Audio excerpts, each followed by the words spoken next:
Halo investor cerdas, kabar mengejutkan datang dari PT Bukit Asam, atau PTBA. Laba bersih semester 1 2025 anjlok 59%. Yuk kita simak penyebab utama dan strategi yang dijalani perusahaan.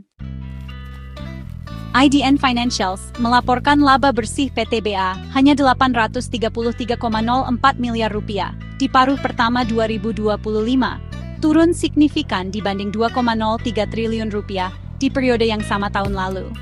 Total pendapatan meningkat 4,13% menjadi 20,45 triliun rupiah, tapi biaya juga melonjak. Beban pokok pendapatan naik 12,10%, beban administrasi naik 9,05%, dan cost of finance meningkat hampir 15%.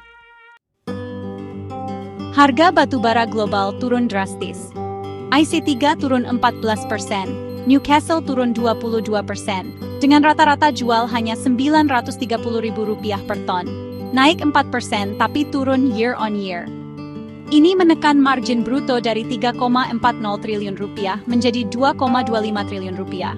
Lalu laba usaha turun ke 914 miliar rupiah, dan akhirnya laba bersih hanya 833 miliar rupiah. Volume produksi dan penjualan naik. Produksi mencapai 21,73 juta ton atau naik 16%. Serta angkutan naik 9% menjadi 19,27 juta ton berkat efisiensi logistik dan ekspansi pasar baru ke Bangladesh, Vietnam, dan Thailand. Meski aset perusahaan tumbuh menjadi 42,68 triliun rupiah, liabilitas juga naik ke 22,9 triliun rupiah, sehingga total ekuitas turun ke 19,79 triliun rupiah.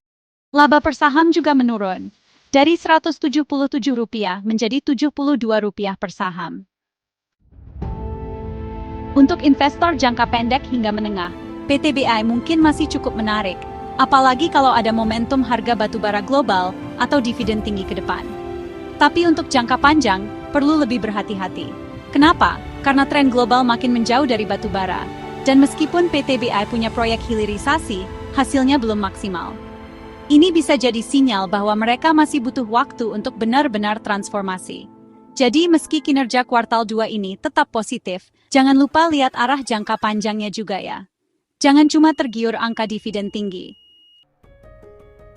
Kesimpulan, pertama, laba bersih PTBA semester 1 turun 59% menjadi 833 miliar rupiah. Kedua, harga batubara global turun dan biaya operasional meningkat jadi penyebab utama. Ketiga, produksi masih kuat, tapi margin tertekan.